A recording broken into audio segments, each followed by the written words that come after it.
Hey guys, this is day 52 of running and book reading challenge और timing running 10 minute से ज़्यादा और book think and grow rich. आज हम आत्मविश्वास और ऑटो सजेशन के बारे में पढ़ रहे थे। तो ये बुक मुझे काफ़ी पसंद है क्योंकि यहाँ पर प्रैक्टिकल बातें ज़्यादा बताई गई है और डेफिनेटली आप इसको यूज़ करेंगे तो आपको रिजल्ट देखने को मिलेंगे 100% गारंटीड। तो ये तो मैं बता सकता हूँ। और अब हम बात करें मेडिटेशन मतलब ये भी एक जर्नी है जिसके अंदर मुझे जैसे कल मैं 1 मिनट किया था, आज 2 मिनट किया है।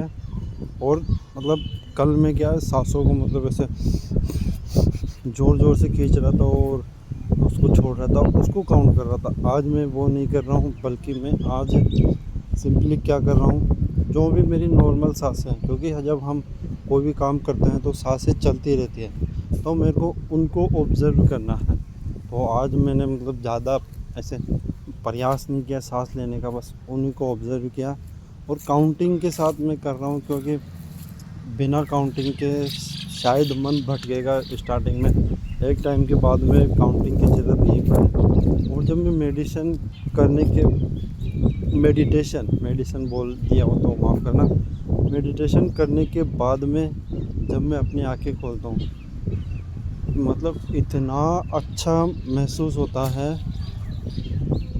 अब ये चीज़ मैं आने वाले टाइम में कभी भी इसको मतलब जैसे मेरे को कभी भी लगेगा कि मुझे थोड़ा सा स्ट्रेस हो रहा है या फिर कुछ ऐसा गुस्सा चल रहा है, तो मैं इस चीज़ को डेफिनेटली ट्राई करूँगा। एक तो मेरे पास जो मंत्र है महामंत्रुंजय मंत्र, उसको, और दूसरा मेडिटेशन, क्योंकि मेडिटेशन कई बार हो सकता है नहीं कर पाऊँ, तो मंत्र में ज़रूर जाप कर सकता हूँ। उससे क्या है, हमारा जो मन है वो दूसरी चीज़ पर कंसंट्रेट हो जाता है। और रिलेशन के लिए हम क्या कर सकते हैं, रिलेशन को आप अपनी जो भी रिश्तेदार है उनसे अच्छे से पेश आए, गुस्सा ना करें। अभी मेरे अंदर भी थोड़ा सा गुस्सा रहता है, जैसे बच्चे काफ़ी शरारत करते हैं तो उनके प्रति मेरे अंदर गुस्सा रहता है। तो अब मैं ट्राई करूँगा कि मैं मतलब उनको गुस्से के थ्रू नहीं, बल्कि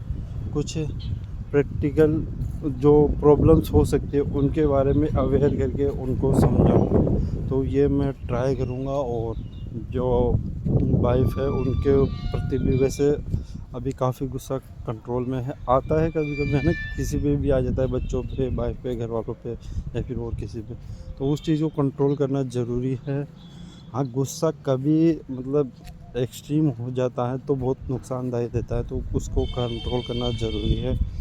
I am working on it. और उसके अलावा हम स्किल लर्निंग की बात करें तो शायद डे 15 या 14 होगा। बीच में 1-2 दिन मतलब पता ही नहीं था कि वो वीडियो बना लिए, और ये तो उस चीज़ से छूट गया था। पर देखिए, वीडियो बनाना वो भी मेरा एक स्किल लर्निंग ही है। तो कल हमने जो यूट्यूब पर वीडियो है पोर्टफोलियो रिव्यू वो किया था। उसके बाद में हमने क्या किया कि रिसर्च एनालिस्ट, ये NISM का एक कोर्स है, 1500 रुपये इसकी फ़ीस लगती है। और फ़ीस देने के बाद में आप इसको एग्ज़ाम दे के पास कर सकते हैं। 60% आपको लाना होता है और इसमें नेगेटिव मार्किंग भी होती है। 100 क्वेश्चन का पेपर होता है और उसके अंदर आपको 60 नंबर लाने होते हैं। 1500 रुपये लगते हैं। तो इससे क्या है कि एक थोड़ी सी मतलब जो लोगों के अंदर क्रेडिबिलिटी का वो होता है, वो सेंस ऑफ क्रेडिबिलिटी जागती है। तो वो जागेगी जब आप इसको शो करें। ऐसा नहीं है कि इससे मेरे को बहुत मतलब तूफ़ानी तो कुछ हो जाएगा, पर ज़रूर इम्प्रूवमेंट ज़रूर होगा, क्योंकि जो प्रोसेस है, जो चीज़ें हैं कोर्स में वो पढ़ूँगा तो डेफ़िनेटली नई चीज़ें सीखने को मिलेगी। तो वो कल उसको स्टार्ट किया है, अब उसको फटाफट से मतलब शायद 32-33 शायद कम ही होंगे, 24-25 वीडियो हैं, उनको देखूँगा, उसकी जो वर्कबुक है उसको पढ़ूँगा और रजिस्ट्रेशन करके एग्ज़ाम दे के आऊँगा और इसको कंप्लीट करेंगे। कई लोग तो नहीं कर पाते हैं, जैसे NISM जो 8 सीरीज़ है डेरिवेटिव्स की है ना, उसमें भी हमारी तरफ से कई लोगों ने दिया, फिर 3-4 जने पास हो गए, जिनमें एक में था और एक और था जो है ना। तो ऐसा नहीं है कि ये काफ़ी इजी एग्ज़ाम है, ऑफ कोर्स थोड़ा सा तो पढ़ना पड़ेगा, थोड़ी सी नॉलेज होनी ज़रूरी है, तो ये करेंगे। फिर उसके बाद में क्या करना है वो ये करने के बाद में ही डिसाइड करेंगे, क्योंकि बहुत सारी चीज़ें करने में मतलब मन डाइवर्ट होता है। एक चीज़ पकड़ो, उसको कंप्लीट करो, दूसरी पे जाओ, वो ठीक है। अभी ऐसा ही करते हैं। तो अभी आज देखते हैं कितना क्या देख पाते हैं। और मैं दिन में थोड़ा सा वो जो मैं और भी जो चीज़ें करता हूँ वो भी बताता चलता हूँ, जिससे कि जो पूरी दिनचर्या है वो भी पता रहे।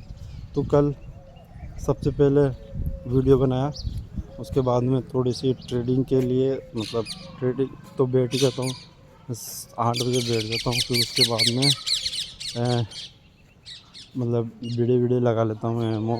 उसके बाद में वीडियो बनाया, तो कल 9 बज गए थे, पता नहीं लगा है ना।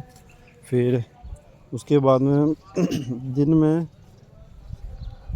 कोई प्रोडक्टिव चीज़ तो नहीं की, ना तो कोई बुक सुनी, कुछ वीडियोस देखे मतलब यूट्यूब पे, और उन जो देखा उनमें से कुछ भी ऐसे याद नहीं आ रहा है मेजर कि क्या देखा। तो ये अपने दिमाग की हालत है, हम इतना सारा कंटेंट कंज्यूम कर रहे हैं कि हम अपने को पता ही नहीं है कि हमने क्या देखा, क्या वहाँ से लर्निंग है, कुछ पता नहीं। हाँ, एक चीज़ जो ज़रूर मेरे को याद है, कल मैं ब्लैक मिरर, ये एक वेब सीरीज़ है और ये काफ़ी साई-फाई वेब सीरीज़ है, काफ़ी रियलिस्टिक है। मतलब जो साइंस ने, जो टेक्नोलॉजी ने प्रोग्रेस की है उसके बेस्ड ये सीरीज़ है। और इसमें अलग अलग एपिसोड में अलग अलग स्टोरी है, मतलब ऐसा नहीं है कि हर एपिसोड इसमें अलग है, कोई भी कनेक्टेड नहीं है, यानी कि आप कोई सा भी कहीं से भी स्टार्ट करो वो आपको समझ में आ जाएगा, है ना। तो इसमें मैंने 4 देख लिए हैं। पहला है काफ़ी डिस्गस्टिंग स्टोरी लाइन थी, उसके अंदर क्या था कि मतलब जैसे इंग्लैंड का PM रहता है, तो वो इंग्लैंड की जो महारानी प्रिंसेस, शायद राजकुमारी होती है ना, उसको किडनैप कर लिया गया। और जो इंग्लैंड के प्रधानमंत्री, उनको कहा गया कि आपको सूअर के साथ सेक्स करना है और नहीं करोगे तो हम आपकी जो राजकुमारी उनको मार देंगे। तो वो इस चीज़ में मजबूर है, उन्होंने उसके साथ सेक्स किया और फिर भी वो प्रधानमंत्री बने रहे, क्योंकि वो जो किडनैपर है उसने उसको छोड़ दिया। तो ये चीज़ थी। दूसरा जो एपिसोड हमने देखा था वो काफ़ी इंटरेस्टिंग लगा। उसके अंदर क्या था कि आपको अभी इस टाइम पे करेंसी, एक पैसा है वो क्या है, कागज़ के रूप में हो या फिर और किसी रूप में हो ना, उसमें करेंसी क्या है कि आपको साइकिल चला के अर्न करनी होती है। जितनी ज़्यादा साइकिल चलाएंगे उतनी ज़्यादा आपके पास करेंसी होगी। ये एक तरीका है जो कि मज़दूर लोग हैं या फिर मतलब नॉर्मल लोग हैं उनके लिए है। अभी रियल लाइफ में भी यही चीज़ हो रहा है, आप अपना टाइम दो, आपको पैसा मिलता है। सेम टू सेम वही कॉन्सेप्ट है कि आप साइकिल चलाओ, क्योंकि उस टाइम पे काम कुछ है नहीं, काम सारे मान लो रोबोट और ये चीज़ें कर रही है, तो अब आपके पास बच रहा क्या है। तो सरकार आपको मतलब मैनेज किस प्रकार से करेगी। तो उस टाइम पर बस आपके पास एक ही काम है, एंटरटेनमेंट, खाओ पियो मस्त एंजॉय करो, उसके अलावा क्या काम है। तो करेंसी कहाँ पे काम आएगी, तो करेंसी कुछ वर्चुअल चीज़ें खरीदने में, खाना पीना खरीदने में, वहाँ पे काम आएगी। तो उसके लिए आपको करना क्या है, आपको साइकिलिंग करनी है, जिससे कि आपकी फ़िटनेस बनी रहे और आप उसमें एक लिमिट से ज़्यादा पैसा भी नहीं कमा सकते। वो उसका कॉन्सेप्ट था। और कुछ लोग जो टैलेंटेड है उनको करेंसी और किसी माध्यम से, जैसे वो एंटरटेनमेंट प्रोवाइड करवा रहे हैं, जैसे अभी ओटीटी है या फिर टीवी है या फिर उनको उस तरीके से पैसे मिल रहा है ना। तो ये मतलब सिस्टम है वहाँ पर, कुछ भी फिज़िकल मनी का सिस्टम नहीं है। वहाँ पे कुछ नंबर्स है, वैसे अभी भी नंबर्स ही हैं। आप एक्चुअल में देखो किसी की नेटवर्क तो वो नंबर ही है ना। तो वही कॉन्सेप्ट है। तो उसको अर्न करने का एक तरीका बताया साइकिलिंग, तो उससे साइकिलिंग से वो अर्न करते हैं और कुछ एंटरटेनमेंट के माध्यम से, मतलब एंटरटेन करके लोगों को उसके माध्यम से। तो उसमें मतलब एक बंदा रहता है उसको, हाँ मतलब सभी साइकिलिंग करते हैं, एक बंदा रहता है साइकिलिंग करता है और उसको किसी लड़की पे दिल आ जाता है। तो उस लड़की पे दिल आने के बाद में वो उसको मतलब एक किसी टैलेंट शो में सिंगिंग के लिए भेजना चाहता है। तो और वो उसके जो भाई है, जो व्यक्ति है, हीरो है, उसके भाई का मृत्यु हो जाती है। तो उसके जो कॉइन है उसके पास ट्रांसफ़र हो जाते हैं, या फिर जो आप करेंसी बोल सकते हो वो, और वो उसको ट्रांसफ़र कर देता है उस लड़की के खाते में, और वो उसको सिंगर के लिए ऑडिशन के लिए भेजता है। पर वहाँ पे के जो जजेस हैं वो जानते हैं कि सिंगिंग एक नॉर्मल प्रोफेशन है, कोई भी कर लेता है। तो वो एक्सट्रीम चीज़ देने की सोचते हैं, क्योंकि जो वो गर्ल थी वो काफ़ी ब्यूटीफुल थी, तो उसको वो पोर्न इंडस्ट्री में डाल देते हैं और उसको इनक्रेज करते हैं। तो उसका बदला लेने के लिए वो जो हीरो है वो फिर वापस से ट्राई करता है, और काफ़ी साल की साइकिलिंग करके वो जो उसमें एंट्री फीस होती है सिंगिंग कॉन्टेस्ट में, या फिर जो इन अमेरिका लेटेंट शायद अमेरिका टैलेंट शो ऐसा आता है ना, वैसा ही शो रहता है वो। तो उसमें वो जाता है, फिर खुद को मारने की एक्टिंग करता है, और फिर एक्टिंग करने के बाद में वो मतलब, हाँ, फिर वो जजेस फिर उसको फंसा लेते हैं और उसको शो दे देते हैं कि आप काफ़ी अच्छा बोलते हो तो आप शो करो, मतलब उसको भी फंसा लेते हैं। तो ये एक कॉन्सेप्ट था। तीसरा हमने देखा था रीडू। इसमें क्या होता है कि आप अपनी मेमोरीज़ को स्टोर कर सकते हैं। यहाँ पे एक चिप लग जाती है यहाँ पर, और आप उसको स्टोर कर सकते हो और जब चाहे उसको प्ले करके देख सकते हैं, एक जैसे प्रोजेक्टर पर। ये 2012 में बनी हुई वेब सीरीज़ है। अभी ये पॉसिबल है, उस टाइम पर भी पॉसिबल थी, अभी ये काफ़ी ज़्यादा पॉसिबल है। आप अपने मोबाइल पर किसी की भी रिकॉर्डिंग कर सकते हैं और उसको आप चला के देख सकते हैं ना। तो ये कॉन्सेप्ट था। तो उसकी वजह से क्या जो डिसएडवांटेज है वो होते हैं वो बताया गया है। जैसे एक मैरिड कपल होता है, तो वो मतलब कहीं पार्टी में जाते हैं, तो उस पार्टी में जो लेडीज़ है उसका कोई आदमी मतलब बॉयफ्रेंड से चक्कर रहता है पहले, तो वो उसके साथ सोई हुई रहती है। तो अब क्योंकि सारी चीज़ें रिकॉर्ड होती है, तो वो आदमी को थोड़ा सा शक होता है, उसको रिकॉर्डिंग को स्टार्ट करवाता है और उसको पता लग जाता है कि ये ऐसा ऐसा है, तो वो काफ़ी दुखी होता है। तो मतलब ये एक डिसएडवांटेज बताया गया है कि आप अपनी मेमोरी को यदि बार बार ही उसको देखते रहोगे तो आप दुखों में ही पड़े रहोगे। तो ये कितनी अच्छी चीज़ है कि हम ख़राब चीज़ों को भी भूल जाते हैं और अच्छी चीज़ों को भी भूल जाते हैं। ये हमारे लिए एक प्रकार का वरदान है कि हम चीज़ों को भूल पाते हैं, है ना। और ये था ना, और एक और था, उसका कॉन्सेप्ट भी काफ़ी अच्छा था। उसमें क्या था कि पति पत्नी रहते हैं, पति ड्राइविंग करने जाता है, वो मर जाता है। फिर उसमें क्या होता है कि अब ऑब्वियसली वो जो लेडी है वो परेशान होती है, जो उसकी वाइफ है। तो उसकी वाइफ को एक सजेशन दिया जाता है उसकी फ्रेंड के द्वारा कि आप क्यों ना उनको वर्चुअल अवतार मंगा लो, वर्चुअल मतलब रोबोट पूरा। तो वो उसको मंगाती है और वो बिल्कुल सेम टू सेम उसके जैसे दिखता है, उसके जैसे बातें करता है। और वो बातें जो व्यक्ति था, उसका जो हस्बैंड था, उसने जो पोस्ट की थी